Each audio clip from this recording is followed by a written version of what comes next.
بسم اللہ الرحمن الرحیم۔ رسول اللہ صلی اللہ علیہ وآلہ وسلم نے ارشاد فرمایا، جنتیوں کی کل 120 صفیں ہوں گی، ان میں سے 80 صفیں صرف میری امت کی ہوں گی۔ رسول اللہ صلی اللہ علیہ وآلہ وسلم نے ارشاد فرمایا، جو شخص جان بوجھ کر میری طرف جھوٹی بات کی نسبت کرے وہ اپنا ٹھکانہ دوزخ میں بنا لے۔ رسول اللہ صلی اللہ علیہ وآلہ وسلم نے ارشاد فرمایا، جب کچھ لوگ بیٹھ کر اللہ کا ذکر کرتے ہیں تو فرشتے انہیں گھیر لیتے ہیں، رحمت انہیں ڈھانپ لیتی ہے، ان پر سکینت نازل ہوتی ہے اور اللہ اپنے ہاں فرشتوں کے پاس اس کا تذکرہ فرماتا ہے۔ رسول اللہ صلی اللہ علیہ وآلہ وسلم نے ارشاد فرمایا، جب اللہ تعالیٰ کسی بندے سے محبت کرتا ہے تو اسے دنیا سے اسی طرح بچاتا ہے جس طرح تم میں سے کوئی آدمی اپنے بیمار کو پانی سے بچاتا ہے۔ رسول اللہ صلی اللہ علیہ وآلہ وسلم نے ارشاد فرمایا، جس شخص پر نوحہ کیا جائے تو اس پر نوحہ کیے جانے کے باعث سے روز قیامت اسے عذاب دیا جائے گا۔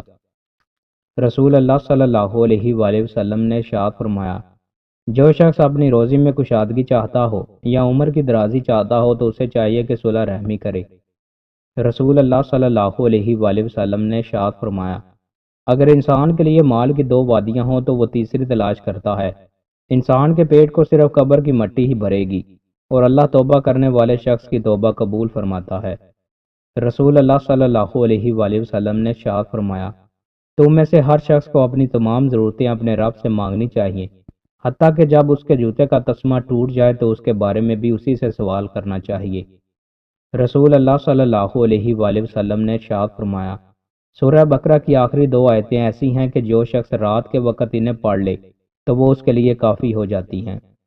رسول اللہ صلی اللہ علیہ وآلہ وسلم نے ارشاد فرمایا، قیامت کے دن میں حضرت آدم علیہ السلام کی اولاد کا سردار ہوں گا اور سب سے پہلے میری قبر کھلے گی اور سب سے پہلے میں شفاعت کروں گا اور سب سے پہلے میری شفاعت قبول کی جائے گی۔